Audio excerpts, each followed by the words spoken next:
Bonjour, bienvenue à tous, j'espère que vous allez bien, heureux de vous retrouver pour cette vidéo.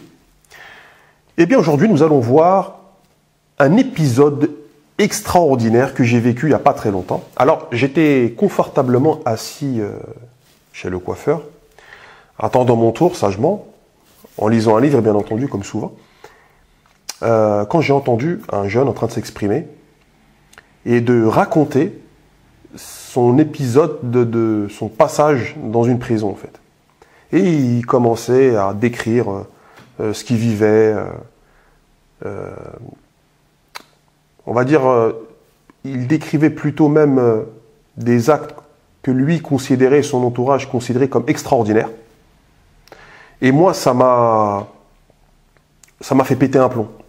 Et je me suis dit, mais comment on peut trouver positif le fait d'être en prison?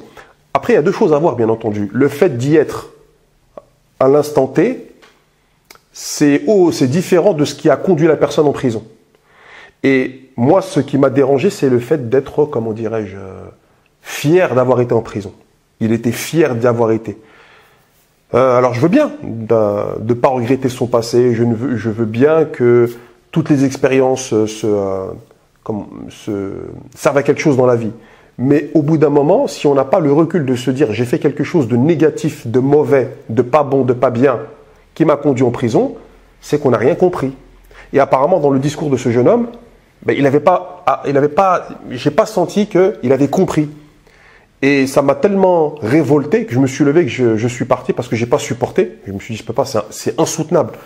Et je me suis rendu compte que dans certains milieux, dans certains quartiers, dans certains groupes de gens, eh ben, il y a des gens, quand ils vont en prison, eh bien, c'est des galons.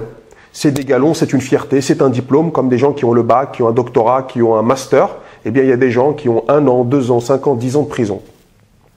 Alors, quand on va en prison, parce qu'on a dénoncé quelque chose face à un régime totalitaire ou face à un régime despotique ou face à une injustice, je veux bien. Par exemple, des gens comme Malcolm X, quand il va en prison, ou quand Antonio Gramsci il va en prison et qui nous sort son œuvre monumentale Cahiers de prison, là on se dit, voilà, c'est acceptable. Avec l'histoire, hein, parce que sur le coup, ça devait être très, très dur à vivre. Mais quand on a tapé des gens, quand on a agressé, quand on a volé, quand on a calomnié bêtement, au bout d'un moment, là, il ne faut pas être fier de ce genre de choses. Pas du tout. Et qu'est-ce qui est honteux de se remettre en cause et de se dire, bon, j'ai fait une bêtise, j'ai fait une erreur. J'ai pas participé au bien commun, j'ai pas participé au bien-être de la société. Parce que qu'on le veuille ou non, nous sommes condamnés à vivre ensemble. Et si on veut vivre correctement ensemble, eh bien, il faut que chacun respecte les règles.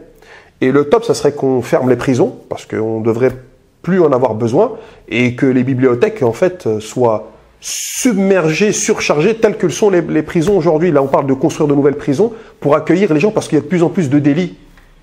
On ne parle pas de construction de nouvelles bibliothèques, sauf si c'est un délire d'un architecte. Alors maintenant, la question fondamentale, c'est quand je fais une erreur, qu'est-ce que j'en tire comme bénéfice? Alors on ne va pas demander à la personne de se lamenter pendant 10 ans, 20 ans, mais quand même, il y a un minimum de remise en question de sa propre personne et de se dire, bon, j'ai fait une erreur, j'essaierai de plus recommencer et je dois être meilleur qu'avant. Voilà ce que je voulais vous dire. J'espère que dans mes abonnés, il y a des gens qui peuvent nous faire part de leur expérience. N'hésitez pas à commenter cette vidéo et de vous abonner aussi à ma chaîne YouTube. J'en serai très heureux.